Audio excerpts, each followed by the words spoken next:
Friends, welcome to just English classes. कैसे हैं आप सब फ्रेंड्स? आज का हमारा वीडियो काफ़ी इम्पोर्टेंट है क्योंकि आपको फिगर्स ऑफ स्पीच आप जानते हैं कि लिटरेचर में कितने ज़्यादा इम्पोर्टेंट है। टीजीटी के लिए भी, पीजीटी के लिए भी, कोई भी हमारा एग्ज़ाम आता है उसमें तो हमें इनके बारे में पढ़ना बहुत ज़्यादा कंपलसरी है। कई क्वेश्चंस हमारे फिगर्स ऑफ स्पीच में से आते हैं। तो फ्रेंड्स, इसमें आपको सारे के सारे 20 मैंने कम से कम यहाँ पे रखे हुए हैं most important figures of speech 20, है ना। तो ये आपको यहाँ से मिल जाएंगे, आपको कहीं भी कोई अदर वीडियो नहीं देखनी पड़ेगी। तो लास्ट तक आप वीडियो में बने रहिएगा, ठीक है। और अगर वीडियो मेरी अच्छी लगती है तो प्लीज़ चैनल को सब्सक्राइब कीजिएगा। चलिए फ्रेंड्स, स्टार्ट करते हैं।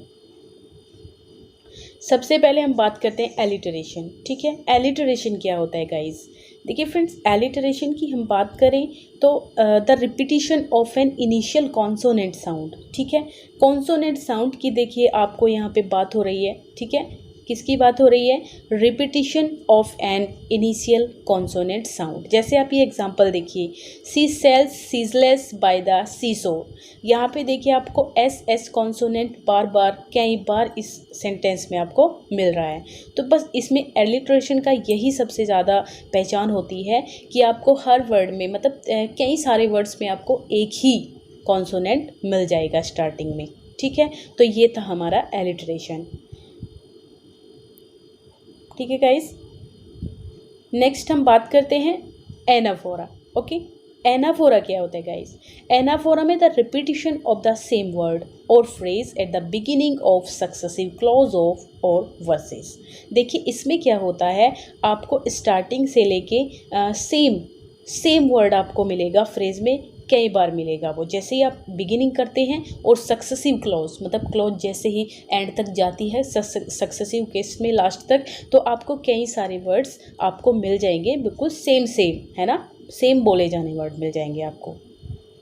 तो देखते हैं इसका एग्जाम्पल आप देख लेंगे तो यहाँ से आप आसानी से समझ जाएंगे। देखिए example, unfortunately I was in the wrong place at the wrong time on the wrong way. तो आप देख रहे होंगे कि यहाँ आपको एक वर्ड दिख रहा है रॉन्ग, ठीक है। ये है ना रॉन्ग रॉन्ग रॉन्ग। तो ये 3 बार आपको एक ही सेंटेंस में रॉन्ग वर्ड मिल रहा है। तो यही हमारा एनाफोरा होता है, ठीक है। चलिए नेक्स्ट हमारा एंटीथेसिस। एंटीथेसिस की बात करें तो juxtaposition of contrasting ideas in balanced phrases, okay. यहाँ पे एक जक्स्टापोजिशन होती है दो आइडियाज़ के बीच में, दो आइडियाज़ के बीच में यहाँ पे विरोधाभास होता है, आप देखेंगे गाइज, ठीक है। तो विरोधाभास से आपको समझ आ जाएगा। आप यहाँ पे एग्जांपल देखिए, ये एग्जांपल आप देखें, as Abraham Lincoln said. Abraham Lincoln ने क्या कहा था कि folk who have no vices virtuous, ठीक है। मतलब फोक्स जिनके पास वाइसेस नहीं है उनके पास बहुत ही थोड़े से वर्चूज़ हैं। तो यहाँ पे ये एंटीथेसिस मिल जाएगा। जैसे वाई चीज़ से वर्चूज़, है ना, वाई चीज़ से वर्चूज़। तो यहाँ पे सेम आपको ये जक्स्टापोजिशन में 2 वर्ड्स मिल रहे हैं, ओके। मीनिंग इनका सेम है लेकिन यहाँ पे ये अलग अलग तरीके से यूज़ हो रहे हैं, तो ये आपको एंटीथेसिस होता है गाइज। आगे चलते हैं तो अपोस्ट्रोफी। अपोस्ट्रोफी देखिए बहुत आसान होती है। यहाँ पे डायरेक्टली एड्रेसिंग किया जाता है, या तो कोई नॉन एग्जिस्टेंट पर्सन हो सकता है, मतलब जो अवेलेबल ही नहीं है, जो मर गया है या फिर हमारे पास नहीं है, ऐसा कोई पर्सन हो सकता है इसमें, ठीक है। और आपका और क्या हो सकता है गाइस? और इसमें आपको मिल जाएगा कोई ऑब्जेक्ट हो सकता है, कोई भी आपको लिविंग थिंग ऐसी मिल सकती है जिसको यहाँ पर मतलब एड्रेस किया जा रहा हो। तो ये आपको गाइस ध्यान रखना है। अब आप देखें एग्जाम्पल, आप इसका देखें, ओहो यू स्टूपिड कार। देखिए यहाँ पे एक ऑब्जेक्ट है, यू स्टूपिड कार। तो यहाँ पे ऑब्जेक्ट को यहाँ पे संबोधित किया जा रहा है कि अरे stupid car, you never work, तुम कभी काम नहीं करती हो, when I need you too, जब भी मुझे तुम्हारी ज़रूरत होती है। ये किसने कहा है? ये बर्ड ने कहा है, बर्ड साइड, ओके। और अपोस्ट्रोफी की एक और पहचान होती है कि आपको यहाँ पे इसमें दे नहीं रखा है कहीं पर, लेकिन आपको एक अपोस्ट्रोफी साइन इस प्रकार का इस साइन होता है, ये आपको मिल जाता है सेंटेंस में, ठीक है। चलिए आगे चलते हैं गाइस। एजोनेस, ठीक है। एजोनेंस में क्या होता है गाइस? आइडेंटिफाई और सिमिलैरिटी इन साउंड बिटवीन इंटरनल वोवल्स इन नेबरिंग वर्ड्स। ठीक है, मतलब एजोनेंस को आप इस तरीके से समझ सकते हैं कि आपको ना कुछ ऐसे वर्ड्स मिल जाएंगे जिनके जो वोवल होते हैं ना अंदर, मतलब वर्ड तो अलग होंगे लेकिन जो अंदर वोवल है बीच में उनके, वो आपको साइड वाले में भी मिल जाएगा। ठीक है, देखिए एग्जाम्पल के थ्रू अच्छे से आपको ये क्लियर होने वाला है। देखिए एग्जाम्पल इसका देखें आप, हाउ नाउ ब्राउन काउ। देखिए आपको हर वर्ड में एक ही वोवल यहाँ पे नज़र आ रहा है, कौन सा है वो? ओ। ठीक है, समझ रहे हैं ना आप? ओ वोवल यहाँ पर आपको हर वर्ड में मिलता है, ये आपका एजोनेंस होता है। ठीक है, कोई दिक्कत नहीं होनी चाहिए गाइज। आगे चलते हैं, चेसमस। ठीक है, चेसमस की हम बात करें तो a verbal pattern in which the second half of an expression is balanced against the first but with the parts reserved. देखिए यहाँ पे क्या बोला जा रहा है गाइस, जो एक वर्बल पैटर्न होता है, ये एक शाब्दिक रचना है, इन विच द सेकेंड हाफ, जो दूसरा पार्ट है ना, अगर हम दो हिस्से एक सेंटेंस के कर दें तो जो नेक्स्ट पार्ट होगा वो बैलेंस कर रहा होता है फर्स्ट वाले पार्ट को। ठीक है, but with the parts reserved, लेकिन पार्ट्स अलग अलग होते हैं, मीनिंग इनके अलग भी होते हैं। जैसे कि एग्जाम्पल आप देखें, the famous chef said, famous chef ने क्या कहा है कि people should live to eat, है ना, लोगों को मतलब लिव टू ईट, खाने के लिए जीना चाहिए, नॉट ईट टू लिव, है ना, खाने के लिए जीना चाहिए, जीने के लिए नहीं खाना चाहिए, है ना। तो देखिए यहाँ पर क्या हो रहा है, यहाँ ये बैलेंस कर रहा है कि लिव टू ईट मतलब लिव जियो खाने के लिए, नॉट ईट टू लिव, और ये रिजर्व कह रही थी गाइज, ये रिवर्स है ना, सॉरी, ये रिवर्स वर्ड है, और रिवर्स का मतलब होता है कि रिवर्स हो जाते हैं सेंटेंस। देखिए आप, लिव टू ईट है और यहाँ पे नॉट ईट टू लिव है, तो दोनों रिवर्स है ना, एक दूसरे के अपोजिट है ना, एक दूसरे के दोनों, लेकिन बैलेंस ये दोनों को एक दूसरे को कर रहे हैं यहाँ पर। ठीक है, तो ये हमारा चश्मस हो जाएगा। आगे चलते हैं,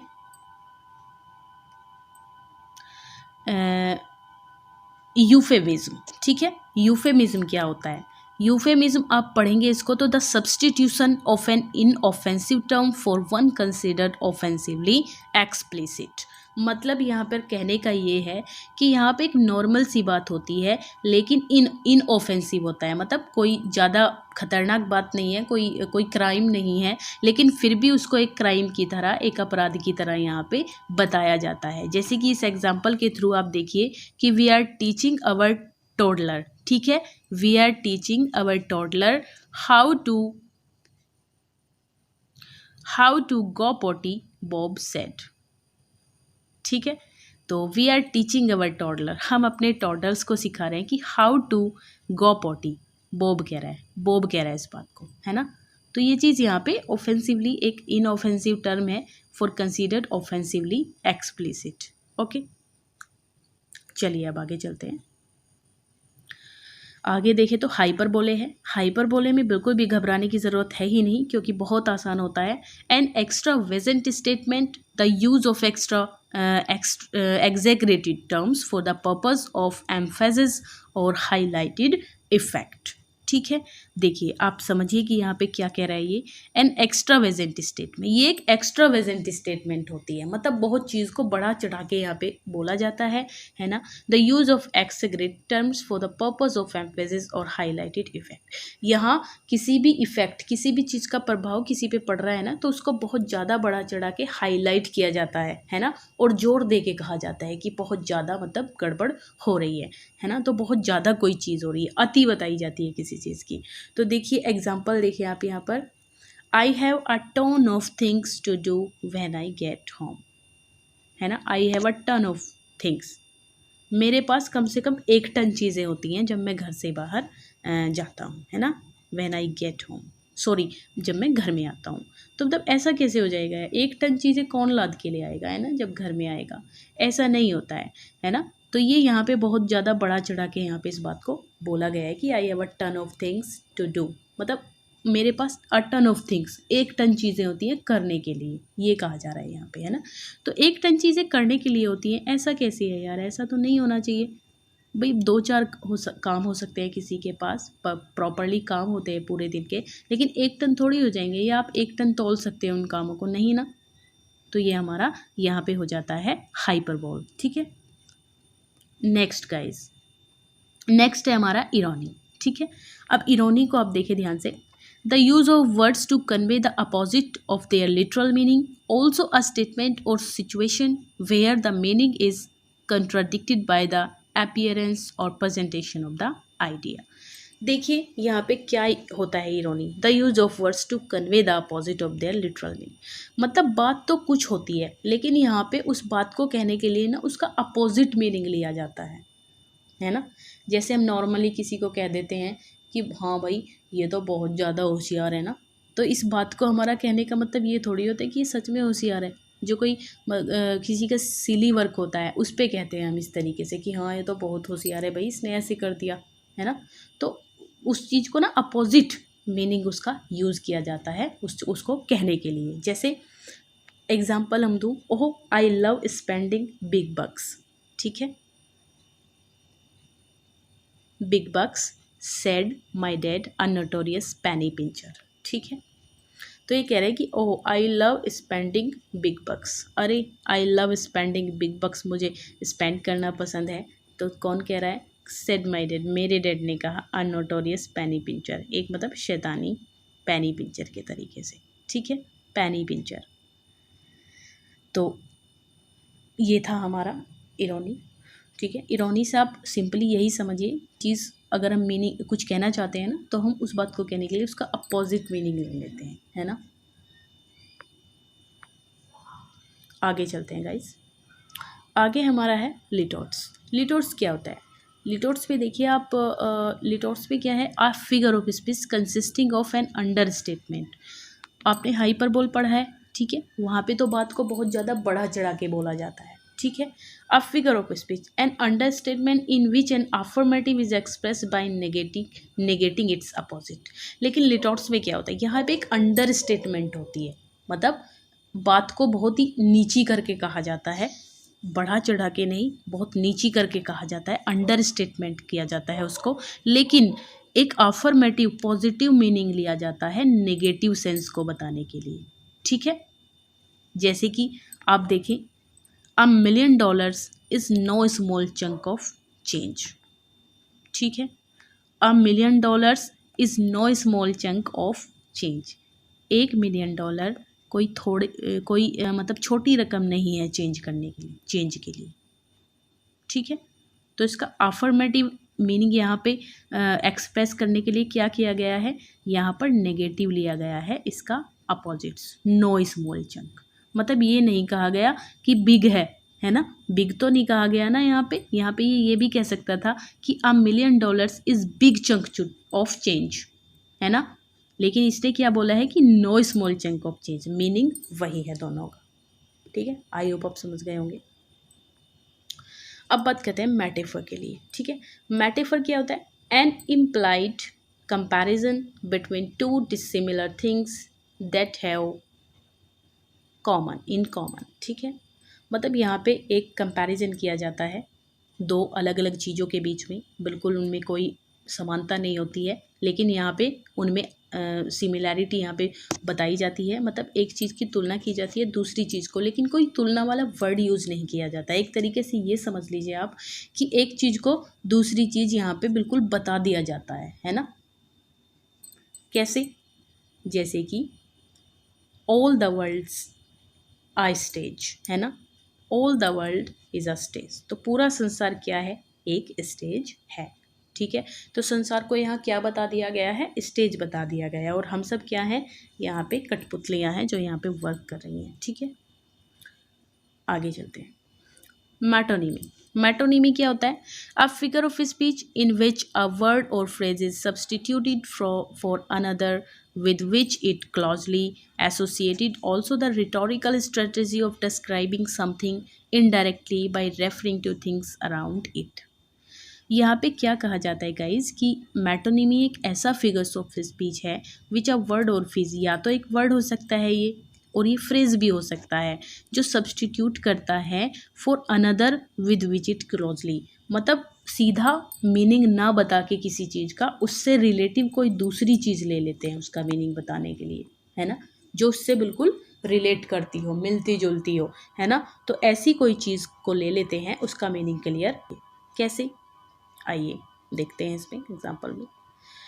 the stuffed suit with the briefcase is a poor excuse for a salesman, the manager says angrily।